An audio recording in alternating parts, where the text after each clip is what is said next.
Hello everyone, welcome back to our channel English माध्यम।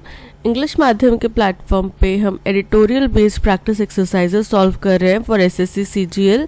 तो start करते हैं आज का session with thought of the day, that is hard work and perseverance go hand in hand towards success. हम बोलते हैं ना कि सक्सेस के लिए कोई व्यक्ति मेहनत कर रहा है या फिर कोई व्यक्ति बहुत डिटर्मिनेशन के साथ हर दिन एफर्ट कर रहा है, तो दोनों चीज़ें साथ में चाहिए। अगर कोई व्यक्ति एक दिन मेहनत करके 10 दिन आराम कर रहा है तो वो भी सक्सेसफुल नहीं होने वाला, और कोई व्यक्ति सिर्फ बहुत दृढ़ निश्चय के साथ में काम तो कर रहा है बट इतना ज़्यादा एफर्ट नहीं लगा रहा जितना उस एग्ज़ाम को क्वालिफाई करने के लिए चाहिए, तो वो भी कामयाब नहीं होने वाला, राइट। वो हर दिन लगातार 2 घंटे 3 घंटे पढ़ रहा है लेकिन वो उस तरीके के एफर्ट्स नहीं लगा रहा, उस तरीके के हार्डवर्क नहीं कर रहा या फिर रिसोर्सेज अपनी ज़्यादा नहीं बढ़ा रहा जो एग्ज़ाम के लिए चाहिए। मतलब वो पढ़ रहा है लेकिन वो बेसिक चीज़ें पढ़े जा रहा है, वही रिपीटेड में वही 2-4 चीज़ें रिपीट में पढ़े जा रहा है, कुछ नया नहीं पढ़ रहा, कुछ अलग नहीं पढ़ रहा, तो वो भी सक्सेसफुल नहीं होने वाला। आपको सक्सेसफुल होने के लिए दोनों चीज़ें साथ में चाहिए, हार्डवर्क भी आपको करना है और रोज़ करना है, यानी कि परसिवरेंस भी आपको चाहिए। ठीक है, तो स्टार्ट करते हैं आज का session. Robust institutional mechanisms must be in place for human challenge studies। बोल रहे हैं ह्यूमन चैलेंज स्टडीज़ करने के लिए हमें रोबस्ट यानी कि बहुत ही मजबूत इंस्टीट्यूशनल मैकेनिज्म बनाने पड़ेंगे। ठीक है, इस तरीके का इंस्टीट्यूशनल सिस्टम बनाना पड़ेगा जिसमें कि हमें ह्यूमन चैलेंज स्टडीज़ करने में आसानी हो और उसमें नियमों को भी ताक पे ना रखा जाए। ठीक है, अब ह्यूमन चैलेंज स्टडीज़ क्या होता है कि जिसमें जो मेडिसिन हैं वो इंसानों के ऊपर टेस्ट की जाए या फिर कोई वायरस उनके अंदर डाला जाए और फिर उसके ऊपर मेडिसिन चेक की जाए कि इन मेडिसिन का इस तरीके से इस वायरस के ऊपर कैसे प्रभाव पड़ता है और लॉन्ग टर्म इफेक्ट क्या होते हैं।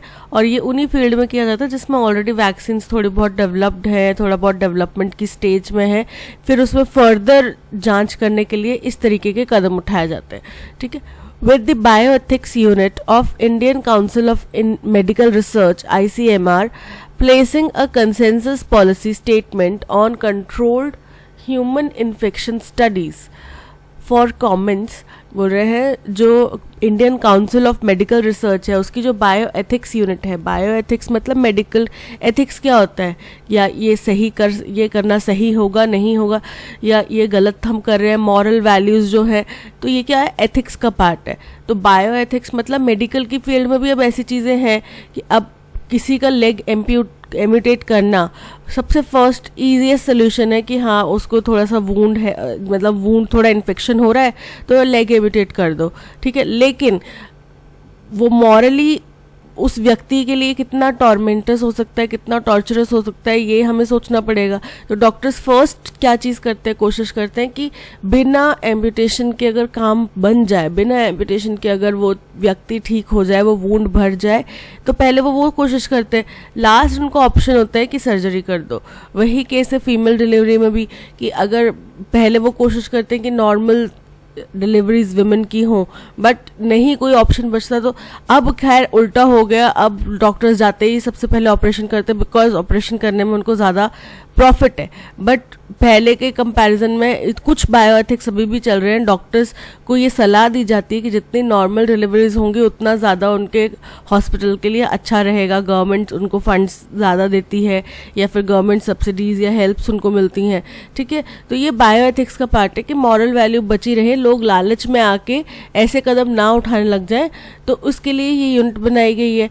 तो वो बोल रही हैं कि उन्होंने कंसेंसस पॉलिसी स्टेटमेंट रख दिया अब सामने कि अगर व्यक्ति कंसेंसस देते हैं और उनके ऊपर जो भी हम करना है, कंट्रोल्ड ह्यूमन इन्फेक्शन स्टडीज़ करनी है, उनके ऊपर कंसेंसस होना चाहिए कि जो भी कमेटी है उसका कंसेंसस होना चाहिए कि सब लोग हामी भरें कि हाँ ये हम इस तरह के ऊपर, इस बीमारी के ऊपर इस वक्त ये स्टडी करनी चाहिए और कर सकते हैं। ऐसा नहीं कि कोई भी डॉक्टर इंडिविजुअली ओपनली अपनी कोई स्टडी कर रहा है तो फिर उसके ऊपर क्या हो सकता है, एक्शन लिया जा सकता है। ठीक है, India has taken the first step in clearing the deck for such studies to be undertaken here. बोल रहे इंडिया पहला बन चुका है, इंडिया ने ये पहला कदम उठाया है जिसमें कि इस तरीके की स्टडीज़ का रास्ता साफ कर दिया गया है। ठीक है, CHIS also called human challenge studies. अब CHIS को ह्यूमन चैलेंज स्टडीज भी कहा जाता है, where healthy volunteers are intentionally exposed to a disease causing microbe in a highly controlled and monitored environment। जैसा कि मैंने आपको बताया कि जानबूझ के उसके अंदर में वो वायरस डाला जाएगा और इस चीज़ को मॉनिटर किया जाएगा कि वो वायरस किस तरीके से उसके ऊपर इफेक्ट करता है, कैसे कैसे उसकी डेवलपमेंट स्टेजेस क्या होती हैं, कौन सी स्टेज पे हम कौन सी वैक्सीन देके इसको रोक सकते हैं, या कौन सी स्टेज पे कौन सी वैक्सीन काम नहीं कर रही है। ठीक है, ये उसका प्रोसेस है सारा समझने का। इसके लिए क्या किया जाता है, किसी हेल्दी ह्यूमन बीइंग के अंदर जानबूझ के वो वायरस एक्सपोज किया जाता है और उसको मॉनिटर किया जाता है। ठीक है, has been carried out for hundreds of years. तो ये बोले 100 से भी ज़्यादा सालों से चला हुआ है। An example being the yellow fever study in the early 1900s to establish that mosquito transmit the virus. तो इसका एग्जाम्पल लेते हुए उन्होंने बताया कि येलो फीवर नाम की एक बीमारी चली थी।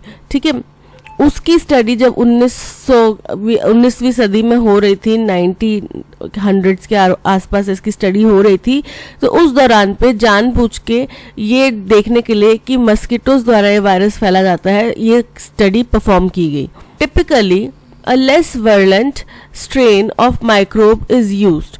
बोल रहे हैं तो इसके लिए क्या होता है, ज़्यादा वर्लेंट मतलब विषैला, तो इसके लिए कम विषैला जो है वो स्ट्रेन यूज़ किया जाता है, यानी कि ज़्यादा खतरनाक वायरस नहीं यूज़ किया जाता इसके लिए।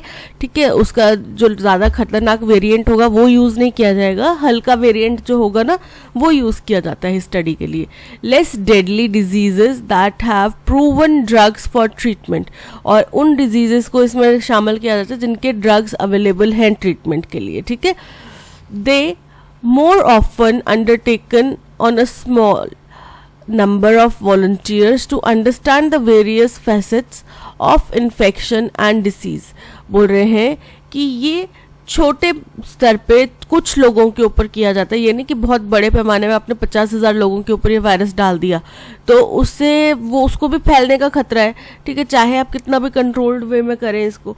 तो ये क्या करते हैं, कुछ 5, 10, 15, 20 अलग अलग उसके लोगों में ये लेकर आए और 50 ज़्यादा से ज़्यादा 100 तो वो लेकर आए और उनके अंदर ये वायरस डाला और इसको स्टडी कर रहे हैं। इसके अलग अलग पहलू जो मैंने बताया ना, फैसेट्स मतलब पहलू, जो मैंने आपको पहले बताया कि अलग अलग स्टेजेस में ये कैसे रिएक्ट करता है, कौन सी स्टेज पे कौन सी वैक्सीन काम कर जाती है, कौन सी नहीं करती, ये सारी चीज़ें इसमें स्टडी की जाती हैं।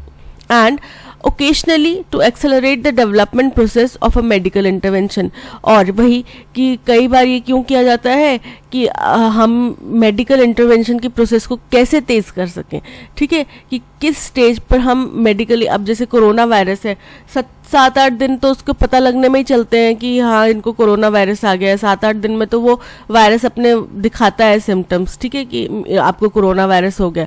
तो अगर हम कुछ ऐसी मेडिसिन डेवलप कर लें कि 7-8 दिन पहले ही हमें पता चल जाए कि कोरोना वायरस आपके शरीर के अंदर आ गया है और 7-8 दिन पहले ही आप उसको वैक्सीन देके कोई तरीके की रोक सके, तो क्या है फ़ायदा ये है कि जो 7 दिन के अंदर वो ट्रांसमिट हो जाएगा, दूसरे लोगों में फैल जाएगा, वो चीज़ बच जाएगी, है ना, वो चीज़ नहीं होगी।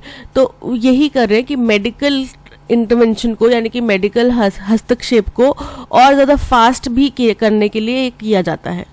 When used as part of vaccine development, these studies are initiated only when safety and immune responses of the candidate vaccines are known through early phases of clinical testing।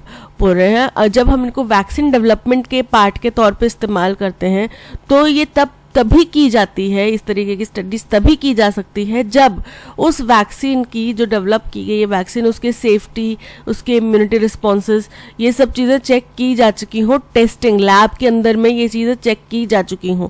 ठीक है, और अर्ली फेजेस जो clinical testing के हैं वो हो चुके हों। ठीक है, तब ये की जाती है। Importantly, Human challenge studies are not done as an alternative to phase 3 efficacy trials. अब ये नोट करने वाली बात है कि जब हम किसी वैक्सीन की टेस्टिंग वगैरह कर रहे होते हैं, वैक्सीन कोई डेवलप कर रहे होते हैं, तो उसमें अलग अलग स्टेजेस होती हैं टेस्ट करने की, ठीक है। तो उसी का एक पार्ट है फेज 3 एफिकेसी ट्रायल्स।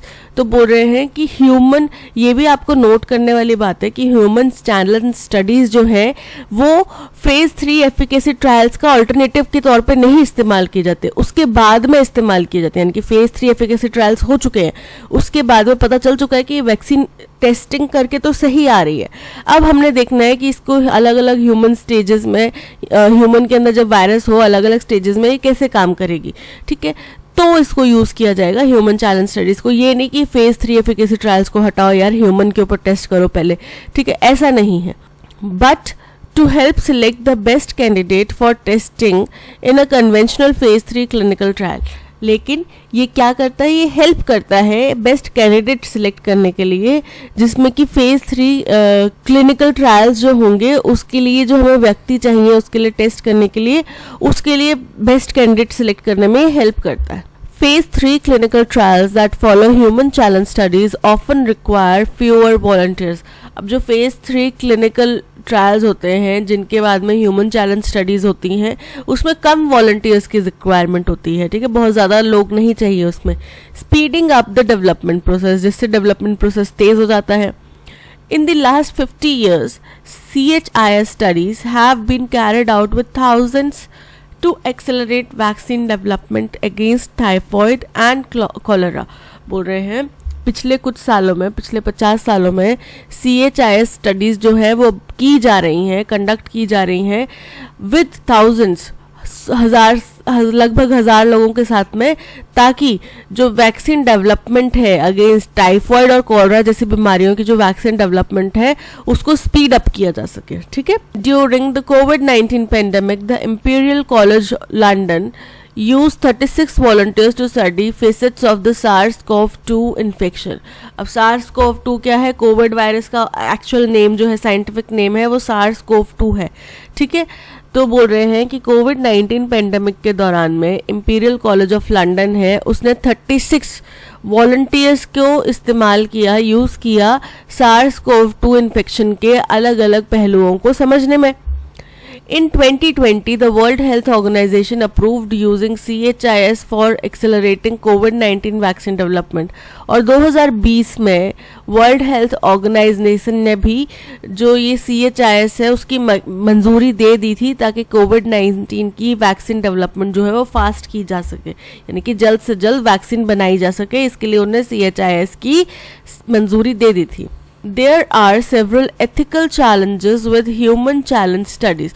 अब बोल रहे हैं कि वही बात जो फर्स्ट लाइन थी बायोएथिक्स का भी इसमें बात आ जाती है, तो वही यहाँ पे बता रहे हैं कि अगर हमने इस तरीके से ह्यूमन चैलेंज स्टडीज़ करनी है, कंडक्ट करानी है, तो उसमें कुछ नैतिक चीज़ें भी आ जाती हैं, नैतिक चैलेंजेस भी खड़े हो जाते हैं सामने, ठीक है, which require well trained and robust systems in place, जिसके लिए हमें अच्छे से ट्रेन मतलब अच्छे से बनाए गए रोबस्ट मतलब मजबूत कानून बनाए गए नियमों की ज़रूरत है, ठीक है। वही चीज़ की कोई भी सरफिरा, फिर हम मूवीज़ में देखते नहीं, कोई भी सरफिरा अपनी प्राइवेट लैब में कुछ ना कुछ टेस्टिंग करे जा रहा है और उससे क्या होता है कि कुछ गलती इफ़ेक्ट्स आ सकते हैं, ठीक है। तो वो चीज़ नहीं होनी चाहिए, बिकॉज एथिकल चीज़ें हैं, मेडिकल है, तो मेडिकल का प्रयोग भी गलत चीज़ों के प्रचार प्रसार में नहीं होना चाहिए, राइट।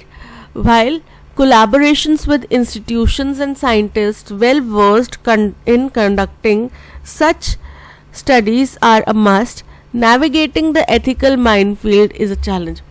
बोल रहे कि हालांकि इंस्टीट्यूट्स और साइंटिस्ट के बीच में कोलैबोरेशन जो कि बहुत अच्छे से इन स्टडीज़ को कंडक्ट कर सकते हैं वो ज़रूरी है, लेकिन इसको हमने कैसे करना है कि एथिकल चैलेंज जो है उसकी माइन फील्ड बिछी हुई है। अगर एक भी गलत कदम तो पूरा का पूरा ये जो पूरा का पूरा सिस्टम बना रहे हैं जिसको मंजूरी दी गई सारा का सारा तबाह हो जाएगा, तहस नहस हो जाएगा। तो इसलिए इसको बहुत ज़्यादा सोच समझ के, अब किसी ऐसे इंस्टीट्यूट के साथ में कोई ऐसा साइंटिस्ट जुड़ गया जो बहुत ही ज़्यादा डेवलपमेंट कर सकता था साइंटिस्ट, लेकिन वो इंस्टीट्यूट उसको कुछ गलत करने के लिए प्रेरित कर रहा हो, जो कि अगेन मूवीज़ में कई बार देखा जाता है, हिस्ट्री में भी कई बार देखा गया है कि किसी ने साइंटिस्ट को बंदी बना लिया, फिर उनसे गलत डेवलपमेंट करवा रहे हैं वो उसको, ताकि उसका मिसयूज़ किया जा सके, तो वो चीज़ ना हो। ठीक है, तो इसके लिए हम बड़े ही एक माइंड से भरे हुए माइंड फील्ड के ऊपर खड़े हैं। एक भी गलत कदम और सारा सब कुछ किया कराया जो है वो तहस नहस हो जाएगा। ठीक है, several clinical trials including those by or involving ICMR have been mired in ethical violations। बोल रहे हैं कई सारे ऐसे क्लिनिकल ट्रायल्स हुए हैं जिसमें कि ICMR भी शामिल है, वो एथिकल वायलेशंस में फंसे हुए हैं। मायर्ड मतलब फंसना, ठीक है, एथिकल वायलेशंस में फंसे हुए हैं, such as human papillomavirus vaccine trial in Andhra Pradesh in 2010। जैसे कि एग्जाम्पल दिया कि एक ह्यूमन पिपिलोमा वायरस, ठीक है, HPV करके एक वैक्सीन ट्रायल किया जा रहा था आंध्र प्रदेश में, वो इसी पचड़े में, इसी झमेले में फंस चुका है। एथिकल कंसर्न्स के ऊपर वो केस बन चुका है। ठीक है, ethical challenges while conducting CHIS are of higher magnitude, the scope of misuse vast and repercussion severe. बोल रहे हैं अब एथिकल चैलेंज जो है, अगर CHIS की स्टडी करते हैं तो इसका मैग्नीट्यूड बहुत ज़्यादा होगा, यानी कि दुष्प्रभाव ज़्यादा होगा। इसका मिसयूज़ होने का जो स्कोप है, यानी कि इसको मिसयूज़ किया जा सकता है, वो एरिया बड़ा है।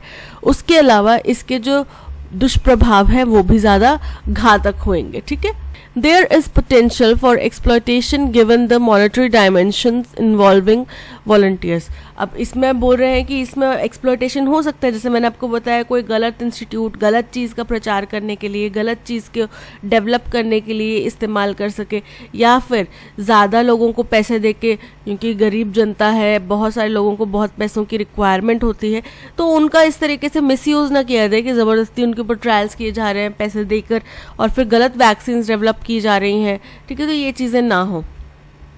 If it becomes a reality, India should use CHIS only to study diseases with safe and effective treatment।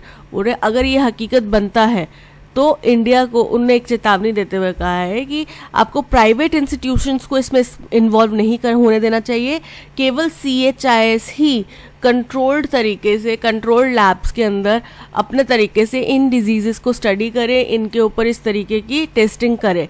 ठीक है, ये उनका सुझाव है।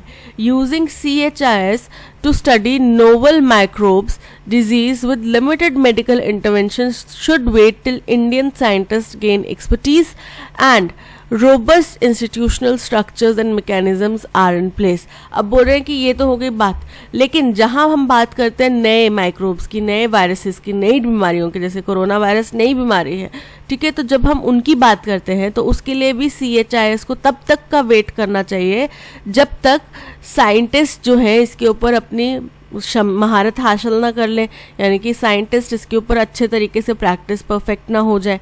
ठीक है, दूसरी चीज़, इनको कब तक वेट करना चाहिए नए वायरसेस के ऊपर इस तरीके की स्टडी करने के लिए, जब तक कि मजबूत इंस्टीट्यूशनल स्ट्रक्चर्स या मैकेनिज्म्स हम ना बना दें। ठीक है, तब तक उनको वेट करना चाहिए। What is primary purpose of controlled human infection studies as highlighted in the passage. बोल रहे हैं इस तरीके की स्टडी कंडक्ट कराने का प्राइमरी ऑब्जेक्टिव क्या है, पर्पस क्या है। ठीक है, चलिए देखते हैं। To replace phase 3 efficacy trials in the vaccine development process. ये तो गलत है ना, इसको रिप्लेस करना तो नहीं चाह रहे, वो तो उन्हें नोटिफाई भी करा है कि ध्यान रहे कि इस चीज़ को हम रिप्लेस नहीं कर रहे, वो उसका ऑल्टरनेटिव नहीं है, तो ये तो इनकरेक्ट है। To intentionally expose healthy volunteers to disease causing microbe in a random environment, ये भी गलत है। रैंडम एनवायरनमेंट में तो करना ही नहीं है, इंटेंशनली तो एक्सपोज करना है, ये ठीक है, लेकिन क्यों करना है? एक कंट्रोल्ड सिस्टम में करना है, कंट्रोल्ड एनवायरनमेंट में करना है, ताकि वो डिजीज डेवलपमेंट का, वैक्सीन डेवलपमेंट का अलग अलग स्टेजेस को, प्रोसेसेस को समझा जा सके। ठीक है, to help select the best vaccine candidate for testing in a conventional phase 3 clinical trial. ये एक उदाहरण है कि इसका पर्पस ये भी है कि उसको बेस्ट कैंडिडेट सेलेक्ट कर सकते हैं हम फेज़ 3 ट्रायल्स के लिए, क्योंकि उसमें कम कैंडिडेट्स रिक्वायर होते हैं।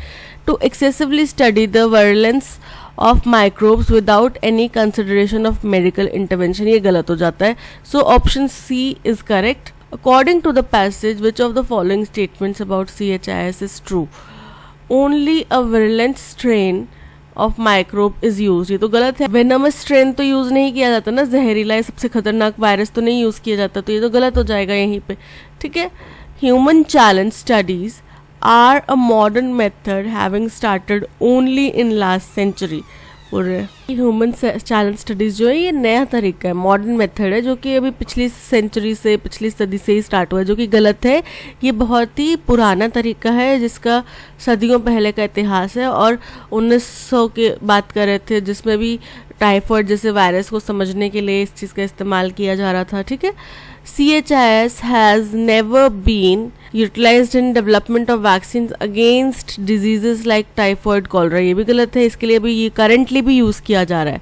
The World Health Organization approved using CHIS for accelerating COVID-19 vaccine development. बिल्कुल सही है. ठीक है. Option D is correct. Based on the passage, which of the following best captures the author's stance on using CHIS in India? अब author जो है वो बड़े ही कॉशियस दिखे. ठीक है. क्यों? क्योंकि उन्होंने बोला कि ये ऑल्टरनेटिव नहीं होना चाहिए, पहली बात तो. ठीक है. ऑल्टरनेटिव है भी नहीं, पर इसका एथिकल कंसर्न्स जो हैं वो हमें बहुत ज़्यादा ध्यान से देखने पड़ेंगे, बिकॉज एक लैंड माइन है एथिकल कंसर्न्स की. आप बचते बचते किसी ना किसी एथिकल चीज़ को तोड़ ही देंगे, तो वो चीज़ नहीं होनी चाहिए, नहीं तो ये पूरा का पूरा सिस्टम जो है वो ख़त्म हो जाएगा. राइट. ये उनका था, तो वो एक तरह से चेतावनी दे रहे थे. चलिए देखते हैं.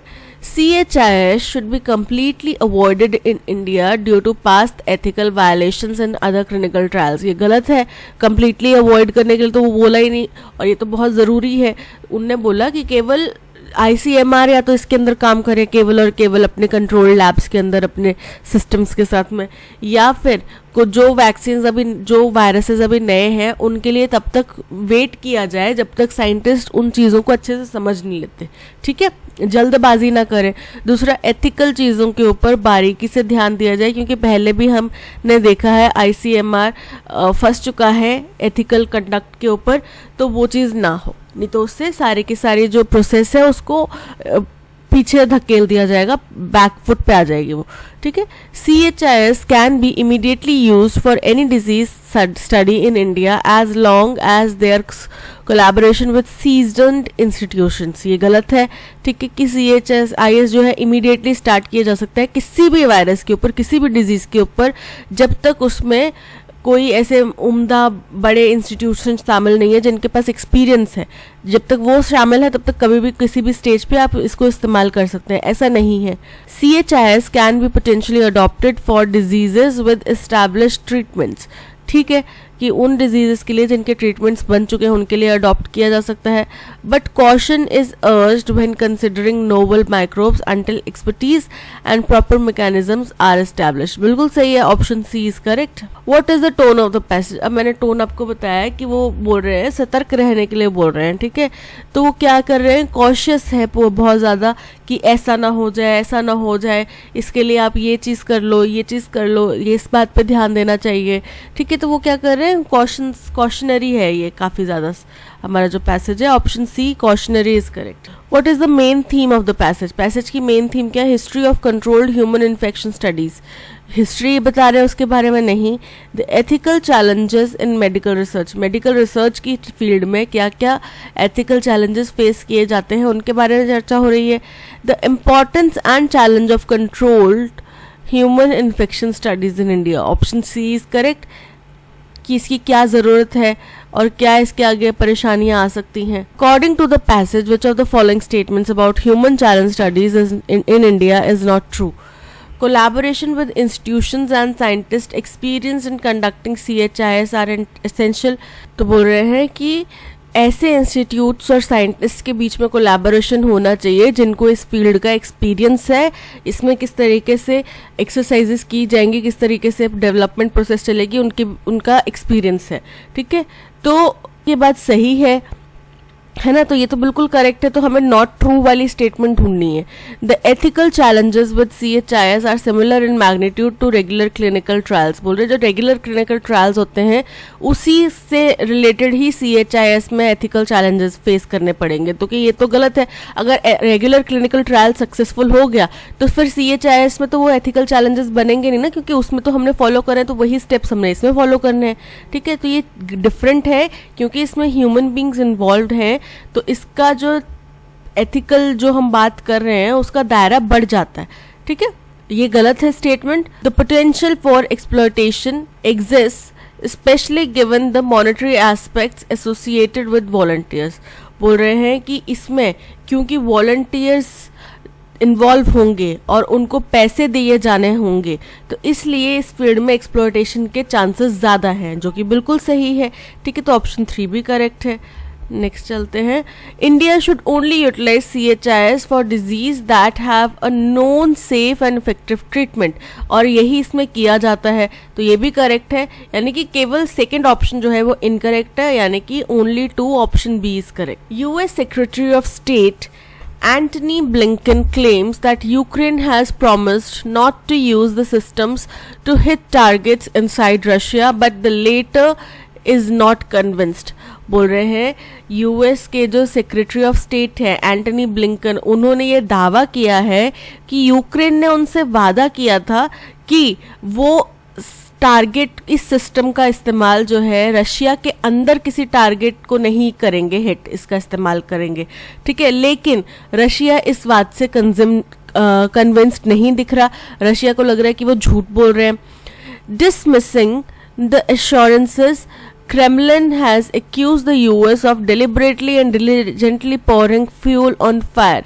तो बोल रहे हैं कि सारे वादों को, सारे अश्योरेंसेस को दरकिनार करते हुए उन्होंने कहा, क्रेमलिन ने US के ऊपर, यानी कि क्रेमलिन क्या हो गया, रशिया ने US के ऊपर ये इल्ज़ाम लगाया है कि उन्होंने जानबूझकर पर्पसफुली आग में घी डालने का काम करा है। While Russian foreign minister Sergei Lavrov has said that the supply of rocket launchers raises the risk of a third country being dragged into the conflict। बोल रहे हैं, उन्होंने बोला कि जैसे ही उनके पास रॉकेट लॉन्चर्स आ गए यूक्रेन के पास में, तो इससे तीसरे कंट्री का इसमें बीच में इन्वॉल्वमेंट होने का रिस्क जो है बढ़ जाता है, कि तीसरी कंट्री भी कोई है जो बीच में आ चुकी है, बिकॉज खाइव के पास में, यानी कि यूक्रेन के पास में इस तरीके के रॉकेट लॉन्चर्स खुद से नहीं होंगे शायद, इसलिए वो ये चीज बोल रहे हैं।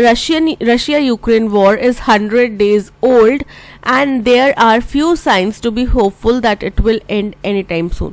अब बोल रहे रशिया यूक्रेन वॉर जो है वो 100 दिन पुराना हो चुका है, यानी कि आज की रिपोर्ट नहीं है, ये पहले की रिपोर्ट है, पिछले साल की रिपोर्ट है।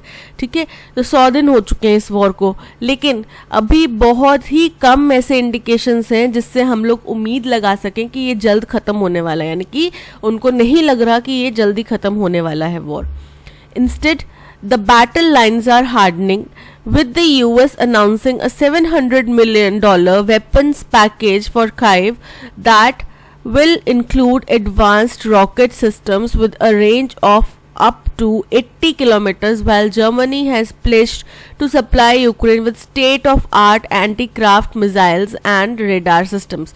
अब बोल रहे हैं लेकिन ये जो बैटल है और मजबूत, जो इन्होंने बोला ना कि ये लगता नहीं है कि जल्द खत्म होने वाला है, इसकी बजाय क्या हो गया, ये इसमें और ज़्यादा मजबूती आ गई है जब यूएस ने $700 मिलियन का हथियारों की खेप जो है काइव के लिए अनाउंस करी कि हम इतने $1 मिलियन की हथियारों की खेप उनको भेजेंगे, जिसमें कि एडवांस्ड रॉकेट सिस्टम्स भी शामिल हैं जिनकी रेंज 80 किलोमीटर तक हो सकती है। और जर्मनी ने वादा किया कि वो यूक्रेन को state of art anti craft missiles और रडार सिस्टम्स देंगे। ठीक है, तो इससे पता चल गया कि तीसरी कंट्री भी इसमें इन्वॉल्व हो चुकी है, राइट। तो ये जो फर्स्ट हमारा स्टेटमेंट हो जाएगा, क्यों हो जाएगा, क्योंकि इसमें बता रहे हैं कि रशिया यूक्रेन वॉर 100 दिन पुराना हो गया, यानी कि भूमिका बांध दी और वो जल्दी खत्म नहीं होने वाला। तो हमें समझ में आ गया कि हम रशिया यूक्रेन वॉर की आगे चर्चा करने वाले हैं। ठीक है, अब हमें इससे आगे स्टेटमेंट क्या मिलता है, ओके, ये है आर और ये है एस। ठीक है, इसके आगे फिर ये एस स्टेटमेंट आ जाता है, आर और एस साथ में ही है कि इसके बजाय जो जंग है वो और ज़्यादा मजबूत हो गई है।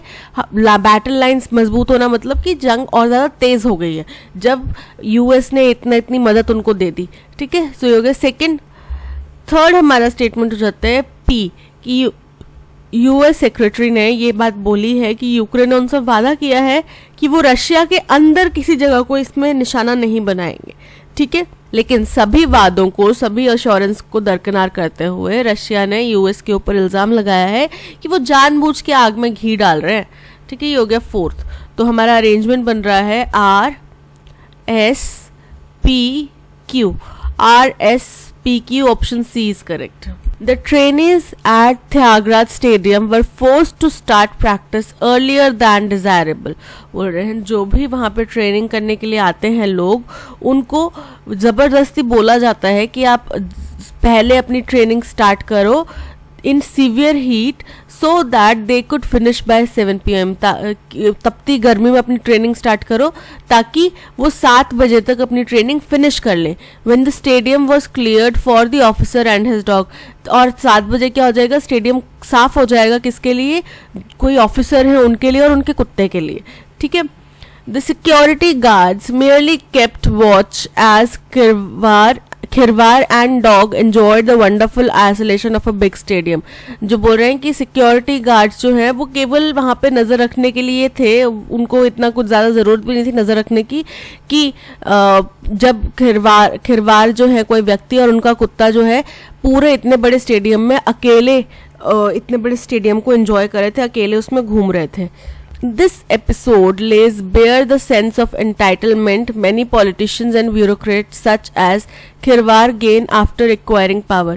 अब ये जो इंसिडेंट है ये बताता है कि किस तरीके से कई सारे पॉलिटिशियंस या ब्यूरोक्रेट्स वो लोग होते हैं जो IAS IPS का एग्ज़ाम क्वालिफाई करके आए हैं, जिनके पास में हमारे पॉलिसी मेकिंग के चीज़ें होती हैं, लॉ एंड ऑर्डर मेंटेन करना।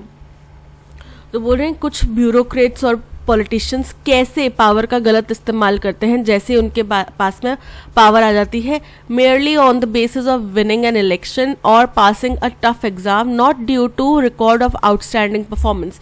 केवल इलेक्शन जीत के या फिर कोई टफ एग्जाम, जैसे कि IAS का एग्जाम का वो उदाहरण दे रहे हैं कि वो एग्जाम क्वालिफाई करके आप अपनी पावर का इस तरीके से गलत इस्तेमाल करते हैं अगर जैसे ही उनके हाथ में पावर आती है, ना कि इस बेसिस पे कि वो कितना अच्छा परफॉर्म कर रहे हैं। और वो जाहिर सी बात है पॉलिटिशियंस को तो एग्जाम भी नहीं देना पड़ता, वो तो कई तो ऐसे होते हैं, एजुकेशन मिनिस्टर्स कई ऐसे होते हैं जो खुद 10वीं पढ़े हुए और वो हमारी एजुकेशन पॉलिसीज बना रहे हैं।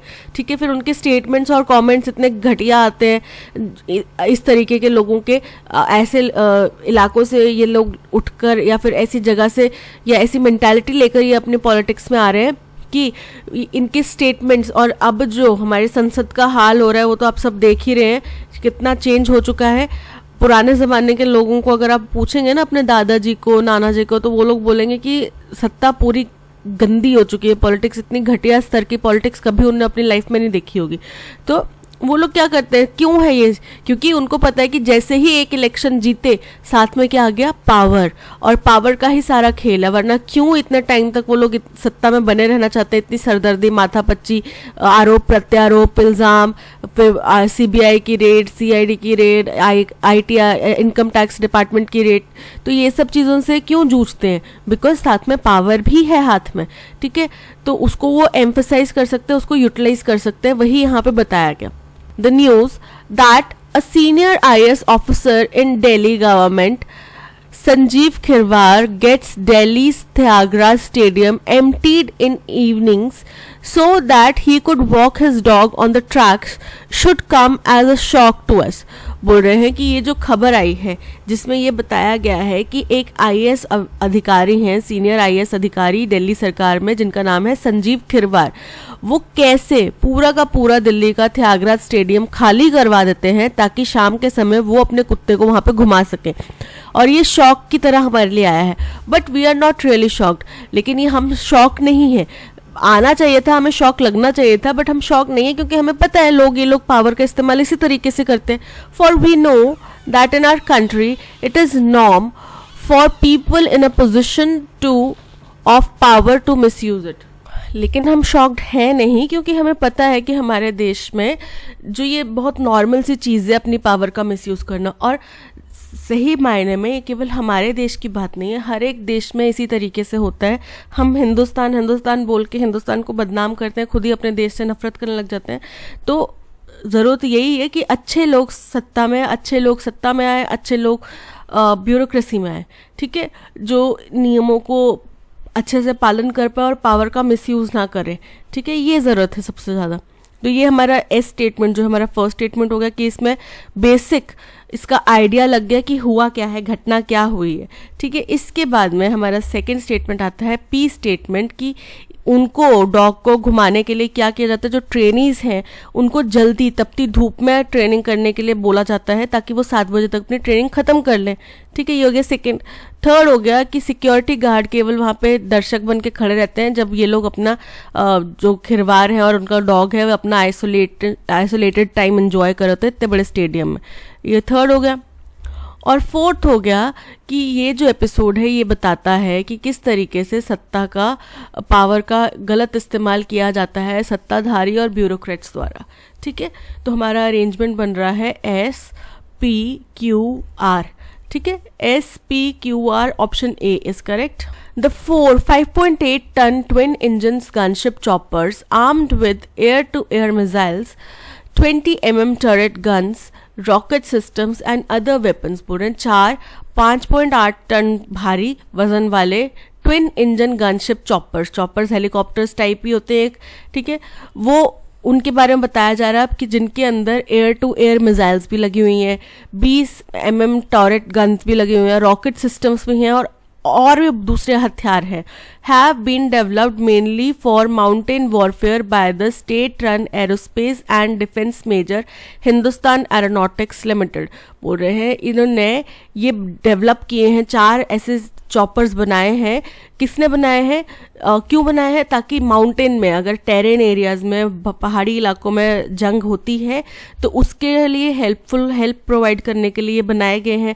और ये किसके द्वारा बनाए हैं, हमारे सरकार द्वारा संचालित एरोस्पेस और डिफेंस का एक बहुत बड़ा नाम जो है हिंदुस्तान एरोनॉटिक्स लिमिटेड, इसके द्वारा बनाए गए हैं। इन हाई एल्टीट्यूड एरियाज, अब ये स्टेटमेंट इनकम्प्लीट है, आगे कुछ है इसके स्टेटमेंट के, ठीक है। इन high altitude areas besides being well equipped for counter insurgency operations. अब हाई एल्टीट्यूड मतलब काफ़ी ऊंचाई के एरियाज में जा सकता है और साथ ही साथ क्या कर सकता है, काउंटर इंसर्जेंसी यानी कि टेररिस्ट एक्टिविटीज़ को, इंसर्जेंसी होता है उग्रवादी ऑपरेशंस को भी ये अंजाम दे सकता है। The helicopters are expected to bolster India's air power as they are capable of carrying out strikes on enemies infantry tanks bunkers drones etcetera. अब ये हेलीकॉप्टर्स की डिस्क्रिप्शन दे रहे हैं थोड़ी सी कि ये जो हेलीकॉप्टर्स हैं ये क्या कर सकते हैं, ये इंडिया के एयर जो स्ट्राइक है, एयर पावर है उसको और मजबूत करेंगे, क्योंकि ये क्या कर सकते हैं, ये एनिमी की इन्फेंट्री के ऊपर, टैंक्स के ऊपर, बंकर्स, ड्रोन्स, इन सब के ऊपर अटैक कर सकते हैं। तो ये पी स्टेटमेंट जिसमें बताया गया कि इतना सारा कुछ उसमें एमिनेशन लगा हुआ है, आर्म्स एंड एमिनेशन लगा है, उसी का आगे कंटिन्यूएशन है कि ये क्या है, हमारी एयर स्ट्राइक को मजबूत करने के लिए बनाया गया है। तो हमें एक चीज़ तो पता चल गई, पी और आर के बीच में कनेक्शन है, पी के बाद में आर आएगा। The induction of first fleet of the indigenously built light combat helicopter into the Indian Air Force is a major step forward for Make in India in the defense sector। बोल रहे हैं जब हमने पहला बेड़ा जो है इंडिजिनसली यानी कि यहाँ पे अपने देश में बनाए गए लाइट कॉम्बैक्ट हेलीकॉप्टर का शामिल करा अपनी इंडियन एयरफोर्स में, तो ये दर्शाता है कितना बड़ा स्टेप हमारे द्वारा लिया गया है हमारा जो मेक इन इंडिया कैंपेन है अपने डिफेंस सेक्टर के लिए, उसके तरफ, ठीक है। तो ये हमारा फर्स्ट स्टेटमेंट हो गया। सेकेंड स्टेटमेंट हो गया, इसमें बता रहे हैं कि किस चीज़ की बात करी जा रही है कि 4 हमने 5.8 टन वाले चॉपर्स बनाए हैं जिसमें ये चीज़ें लगी हैं, और किसने बनाए हैं, सेल्फ मेड की बात करें तो किसने सेल्फ मेड किया, हिंदुस्तान एरोनॉटिक्स लिमिटेड। ये हो गया। और पी के बाद में आर आएगा ही, ये हमें पता चल चुका है, तो पी के बाद में आर थर्ड स्टेटमेंट होगा। और फाइनल हमारा फोर्थ स्टेटमेंट हो गया कि ये क्या कर सकता है, हाई जहाँ पे बात करें ड्रोन्स एक्सेट्रा इन हाई एल्टीट्यूड एरियाज, ठीक है। तो ये हाई एल्टीट्यूड एरियाज में इन चीज़ों के ऊपर टारगेट कर सकता है। तो हमारा अरेंजमेंट जो है वो बन रहा है SPRQ। चलिए देखते हैं, SPRQ, option D is correct. With Russia opting out of Black Sea Grain Initiative nearly a year after the deal was brokered by आगे इनकम्प्लीट है स्टेटमेंट। बोल रहे हैं रशिया ने ब्लैक सी ग्रेन इनिशिएटिव से अपना पैर वापस खींच लिया है, यानी कि उस डील से कैंसिल कर दिया है। 1 साल बाद कैंसिल हो गई, जब ये डील किसने ब्रोकर की गई थी, किसके द्वारा, आगे गैप है। Food security across the world, especially in poorer nations, is imperiled once more as the pact that facilitated unimpeded access of shipments of food and fertilizers to the global markets through the Black Sea routes lies in tatters। बोल रहे हैं खाद्य सुरक्षा, दुनिया भर की खाद्य सुरक्षा जो है खास तौर पे गरीब देशों की, वो अब खतरे में आ गई है। फिर से जब ये जो पैक्ट बनाया गया था वो खतरे में आ गया है, जिसका पर्पस ये था कि पूरी दुनिया भर को फूड और फर्टिलाइजर्स की मार्केट की जो शिपमेंट है वो लगातार पहुंची रहे, बिना किसी रोक टोक के, बिना किसी रुकावट के वो चलती रहे। ये जो पैक्ट है ये खतरे में आ गया है, ठीक है। तब ये फूड सिक्योरिटी भी खतरे में आ चुकी है। The prospect of a food crisis amid soaring inflation looms large, just like it did soon after Russia-Ukraine war erupted in February 2022। बोल रहे हैं जो फ्यूचर है फूड क्राइसिस का और किसी बीच बहुत बढ़ती महंगाई के बीच में, ये क्या है, ये बहुत ज़्यादा बढ़ चुका है अब खतरा, ठीक है। और ये उसी तरीके का हो चुका है जब रशिया यूक्रेन वॉर स्टार्ट हुआ था फरवरी 2022 में, तब जिस तरीके से हमारे खाद्य सुरक्षा के ऊपर एक संकट बन गया था, वैसा ही संकट अब आ चुका है, ठीक है। The UN and Turkey and warning it could not guarantee a safe passage to ships। अब ये हमने जो बात करी कि रशिया ने अपना हाथ पीछे खींच लिया है, ब्रोकर्ड बाय, किसके द्वारा ब्रोकर किया गया था, द UN एंड टर्की, इन दोनों के द्वारा ब्रोकर किया गया था। अब ये क्या है, जो रशिया ने अपना हाथ पीछे खींच लिया है, ये एक वार्निंग है कि अब शिपमेंट्स का, जो शिप्स हैं उनका सेफ पैसेज जो है वो गारंटेड नहीं है।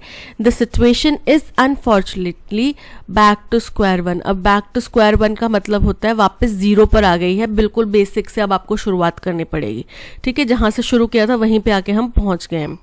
तो बोल रहे हैं कि अब जो स्थिति है, जहाँ से शुरुआत की गई थी वहीं पे पहुंच गए कि अब ब्लैक सी रूट को बंद कर देंगे वो लोग, या फिर वहाँ पे से अगर शिप जाएगा तो उसके ऊपर खतरा बन सकता है, तो डेफिनेटली शिप्स जाना नहीं चाहेंगे, तो फिर वही लॉन्ग रूट जाएगा, या फिर जाएगा या नहीं जाएगा, और फिर इससे क्या है, खाद्य सुरक्षा जो है वो खतरे में आ गए। तो हमें पता चल गया कि P और S स्टेटमेंट जो है वो इंटरलिंक्ड है, और P स्टेटमेंट जो है हमारा फर्स्ट स्टेटमेंट है, तो P के बाद में फर्स्ट आएगा P, इसके बाद में आएगा S, ठीक है। नेक्स्ट स्टेटमेंट आएगा, स्क्वायर वन पर आ गई है। अब क्या है स्क्वायर वन पर आने वाला स्थिति का काम कि सुरक्षा जो है, खाद्य सुरक्षा, वो खतरे में पड़ चुकी है। ये हो गया थर्ड स्टेटमेंट। और फोर्थ स्टेटमेंट आ गया कि फूड सिक्योरिटी दुनिया भर की कैसे खतरे में पड़ चुकी है, ठीक है। ये हो गया फोर्थ स्टेटमेंट। तो अरेंजमेंट हमारा बन रहा है PSRQ। PSRQ, option B is correct. The teacher asked me if I had seen the match. तो बोल रहे टीचर ने मुझसे पूछा कि क्या मैंने मैच देखा था, तो did you see the match, the teacher said to me, ठीक है। Did you see the match, the teacher said to me, option A correct है। Evening prayer in church, one word substitute करना है, चलिए देखते हैं। लियर, लियर का मतलब होता है अश्लील नज़रों से देखना, लस्टफुल नज़रों से देखना। वेस्पर्स, वेस्पर्स मतलब इवनिंग प्रेयर्स जो होती है चर्च में।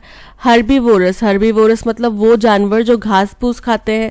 और मैक्सिम, मैक्सिम मतलब छोटी सी स्टेटमेंट, कुछ ऐसी स्टेटमेंट जो सही है, यानी कि सूरज पूरब से निकलता है, वो एक स्टेटमेंट है जो कि सही है, शॉर्ट स्टेटमेंट है, सुक्ति सही है, करेक्ट है, ठीक है, फैक्ट है उसमें। So option B vespers is correct. Incorrectly spelled word हमें ढूंढ के निकालना है। हर, मिस्चीवियस, MISCHIEVOUS, स्पेलिंग करेक्ट है। Behaviour, BEHAVIOUR, was the main reason for the principal's decision to expel her from the school. अब यहाँ पे एक्सपेल की स्पेलिंग इनकरेक्ट है, EXPE डबल एल नहीं आता, एल आता है, ठीक है। तो मिस्चीवियस की स्पेलिंग करेक्ट है, बिहेवियर, प्रिंसिपल सबके करेक्ट है, केवल एक्सपेल की स्पेलिंग इनकरेक्ट है, so option D is correct. Her enthusiasm was infectious and it quickly spread among the audience. अब इन्फेक्शियस का मतलब होता है तेजी से फैलने वाला, ठीक है, एक से दूसरे में, दूसरे से तीसरे में। तो उसका जो एंथुजियाज्म था, जितना वो खुश थी, जितना एंथुजियास्टिक थी, जो उसकी एनर्जी थी, वो इन्फेक्शियस थी और तेजी से पूरे स्टेडियम में ऑडियंस के बीच में फैल गया। यानी कि सब लोग उतने ही एंथुजियाज्म से अब चीयर करने लगे या उतने ही एंथुजियाज्म से नाचने गाने लगे, ठीक है। तो वो क्या हो गया, कंटेजियस, ऑप्शन ए कंटेजियस, जिसका मतलब होता है स्प्रेड करने वाला, बहुत तेजी से फैलने वाला। So option A is correct. Our company should be cautious not to attempt too many ambitious projects at once as it may lead to failure। अब बोल रहे हैं कि हमारी कंपनी को सचेत रहना चाहिए कि एक साथ बहुत सारे ambitious projects ना चालू कर दे, ठीक है, जो कि बाद में फेलियर की तरफ जाएंगे। तो क्या है इसका, हमने ईडियम इसके साथ में रिप्लेस करना है, तो बहुत ज़्यादा जितना हम कर सकते हैं उससे ज़्यादा हम ले लें तो क्या हो जाएगा, bite off more than you can chew. Rome wasn't built in a day, यानी कि एक दिन में रोम नहीं बन गया था, इसको हार्डवर्क, डेडिकेशन लगेगा, लगातार एफर्ट्स लगेंगे। तो ये तो नहीं यहाँ पे फिट बैठ रहा। Bite off more than you can chew, यानी कि जितना आप कर सकते हैं उससे ज़्यादा आपने ले लिया। So option B is correct. Last Friday, the government increased the returns on some small saving schemes for the first quarter of 2023 by 20 basis point to 110 basis point। ठीक है, पिछले फ्राइडे को क्या किया, गवर्नमेंट ने 2023 की फर्स्ट क्वार्टर के लिए सेविंग स्कीम्स के ऊपर जो रिटर्न्स हैं वो बढ़ा दिए। ठीक है, कितने, 20 बेसिस पॉइंट से बढ़ा दिए और अब कितने हो गए, 110 बेसिस पॉइंट पर हो गए। 20 बेसिस पॉइंट से 110 बेसिस पॉइंट तक उन्हें बढ़ा दिए, जिसका मतलब 0.2 to 1.1% तक ये बढ़ चुका है। These will kick dash for 8 of the small savings schemes where small investors park their household surpluses through banks and post offices। अब ये क्या करेंगे, ये एक किक देंगे। अब किक क्या, उन 12 में से 12 स्मॉल सेविंग स्कीम्स में से 8 स्मॉल सेविंग स्कीम्स को ये किक देंगे, जो कि क्या है, जहाँ पे छोटे जो इन्वेस्टर्स हैं वो अपना घरेलू पैसा, सरप्लस जो है, थोड़ा बढ़ गया, बच गया पैसा, वो वहाँ पे रखते हैं, सेव करते हैं बैंक्स और पोस्ट ऑफिस के जरिए। A similar selective hike was dash for the previous quarter too। अब ऐसा ही एक सिलेक्टिव हाइक जो है वो दिया गया था पिछले क्वार्टर में भी, after a long 27 month pause in small saving rates। और ये 27 महीनों के बाद आया था कि 27 महीनों तक स्मॉल सेविंग्स जो है उनके ऊपर कोई भी फैसला नहीं लिया गया था। उसके बाद में 27 महीनों बाद जो पिछले क्वार्टर में थोड़ी सी राहत दी गई थी वो देखने को मिली थी, but the range was minimal to 10 to 30 basis point.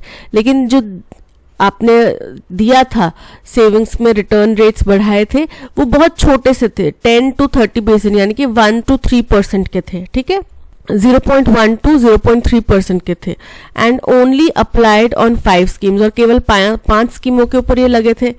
In the latest review, the highest rate hike of 1.1 percent points has been granted only for 1, 2 and 3 year time deposits। बोल रहे हैं लेटेस्ट जो रिव्यू आया है उसमें highest rate high जो बड़े हैं वो किसके हैं, 1.1% पॉइंट है और हैज़ बीन ग्रांटेड, और केवल 1, 2 and 3 ईयर टाइम के डिपॉजिट्स के लिए दिए जा रहे हैं। यानी कि 1 साल के लिए जमा किया गया, 2 साल के लिए, 3 साल के लिए जमा किया गया, केवल उन पे दिए जा रहे हैं। For other schemes the increase is more nominal, 40 basis point for senior citizens and monthly income schemes and just 20 basis points for national saving certificate and किसान विकास पत्र। बोल रहे हैं जो दूसरी स्कीम्स हैं उनके लिए भी और ज़्यादा नॉमिनल है, वो कितना है, 40 बेसिस पॉइंट है सीनियर सिटीजन्स के लिए या फिर मंथली इनकम स्कीम्स के लिए, और 20 बेसिस पॉइंट है नेशनल सेविंग सर्टिफिकेट या किसान विकास पत्र के लिए। Returns on the popular long-term savings dash the public provident fund have been left unchanged at 7.1% prevailing since April 2020 when they were slashed from 7.9% at the dash of pandemic। अब बोल रहे हैं कि रिटर्न्स जो हैं, जो ज़्यादा रिटर्न्स देने के लिए पॉपुलर हैं स्कीम्स, लॉन्ग टर्म स्कीम्स, जैसे कि कुछ एग्जांपल दिया गया है, the public provident fund have been left unchanged, इसमें कोई भी चेंज नहीं किया गया। ये 7.1% ही थे और ये कब से है 7.1%? अप्रैल 2020 से। और अप्रैल 2020 में ये क्या किए गए थे, 7.9% से कम किए गए थे, स्लैश मतलब कम किए गए थे at the dash of pandemic. और तब क्या था, शुरुआत थी पेंडेमिक की, तो पेंडेमिक के दौरान पे। चलिए, first, neither is there a relief for those investing in Sukanya Samriddhi account scheme, यानी कि जो सुकन्या समृद्धि अकाउंट स्कीम में इन्वेस्ट कर रहे हैं उनको भी कोई रिलीफ नहीं दिया गया, जो कि प्रधानमंत्री मोदी द्वारा जनवरी 2015 को लॉन्च की गई थी। To dash families to invest in education of, जिससे कि उन परिवारों को मदद मिल सकती है या प्रमोट किया जाता कि वो बच्चों के पढ़ाई के लिए, उनकी शादी के लिए, एक्सपेंसेस के लिए ये चीज़ सेव करे पैसा, अंडर दी बेटी बचाओ बेटी पढ़ाओ कैंपेन। और इस कैंपेन का नाम दिया गया था बेटी बचाओ बेटी पढ़ाओ। दीज विल किक, अब किक क्या, kick by, kick in, kick on, kick at. तो किक इन का मतलब होता है, ये फ्रेज है, फ्रेजल वर्ब है, जिसका मतलब होता है लागू होना, इफेक्ट में आना। ठीक है, तो यहाँ पे हम लागू करने की ही बात कर रहे हैं। ओके, तो यहाँ पे ये जो नए बेसिस पॉइंट्स आए हैं, रिटर्न रेट्स आए हैं, ये कब से लागू होंगे, ये किस किस के ऊपर लागू होंगे, 8 स्कीमों के ऊपर लागू होंगे। 12 स्मॉल सेविंग स्कीम्स हैं, उसमें से 8 स्कीम्स के ऊपर ही लागू होंगे। तो kick in, option B is correct. A similar selective hike was dash for the previous quarter 2। अब ऐसा ही एक सिलेक्टिव हाइक जो है वो क्या किया गया था, दिया गया था। प्रमोटेड, प्रमोटेड मतलब फैलाया गया था, बढ़ावा दिया गया था। एंटेल्ड, एंटेल्ड मतलब शामिल किया गया था। सीम्ड, सीम्ड मतलब कि प्रतीत दिख रहा था, हो रहा था। या इफेक्टेड, जिसका मतलब है अमल में लाया गया था। तो ऐसा ही एक सिमिलर हाइक जो है वो इफेक्ट किया गया था, इफेक्टेड किया गया था, प्रीवियस क्वार्टर के लिए भी लागू किया गया था, प्रीवियस क्वार्टर के लिए भी। Option D is correct. Returns on popular long term savings dash the public, तो लॉन्ग टर्म सेविंग क्या है, एवेन्यू। एवेन्यू का मतलब होता है विधि, वर्ग, मार्ग, तरीका। ठीक है, इटरेशन, इटरेशन का मतलब होता है रेपिटिशन। कंसेप्शन का मतलब होता है कोई आइडिया, और कंटेस्टेशन का मतलब होता है कि कंपटीशन, डिस्प्यूट, मतभेद। तो यहाँ पे जो लॉन्ग टर्म सेविंग्स के तरीके हैं, जैसे कि पब्लिक प्रोविडेंट फंड, ये उदाहरण दिया गया। सो option A is correct, Avenue is correct. have been left unchanged at 7.1% prevailing since April 2020 when they were slashed from 7.9% at the dash of the pandemic. Screening, screening मतलब कि होता है कोई इसकी जांच करना, टेस्ट करना. जंक्चर, जंक्चर मतलब होता है किसी पॉइंट पर, किसी पर्टिकुलर जंक्शन पर. ऑनसेट, ऑनसेट मतलब शुरुआत में. और इंटेंट, इंटेंट मतलब होता है मंशा, मकसद. ठीक है, तो यहाँ पे बात जो की जा रही है वो पेंडेमिक की शुरुआत की बात करी जा रही है ना, तो option C onset is correct. Neither is there relief for those investing in Sukanya Samriddhi account scheme launched by Prime Minister Narendra Modi in January 2015 to dash families to avert. Avert का मतलब होता है किसी चीज को prevent करना, avoid करना. Presume, presume मतलब assume करना, मान लेना. Craft मतलब कि क्रिएट करना, बनाना. और एनकरेज मतलब बढ़ावा देना, प्रोत्साहित करना. तो यहाँ पे उन फैमिलीज को प्रोत्साहित करने की बात की जा रही थी ना, ताकि वो बच्चियों की पढ़ाई के लिए पैसा सेव करें, मैरिज के लिए पैसा सेव करें. So option D is correct. आज के सेशन में इतना ही. इस सेशन की पीडीएफ आपको टेलीग्राम चैनल पे मिल जाएगी. इसके अलावा टेलीग्राम चैनल का लिंक आपको डिस्क्रिप्शन में दे दिया गया है. आप प्ले स्टोर से हमारी ऐप भी डाउनलोड कर सकते हैं और ऐप का लिंक भी आपको डिस्क्रिप्शन में दे दिया गया है. Thank you so much for watching. अगर कंटेंट पसंद आया हो तो लाइक, शेयर और सब्सक्राइब ज़रूर कीजिएगा. मिलते हैं नेक्स्ट सेशन में. Till then keep learning and keep practising. Bye bye.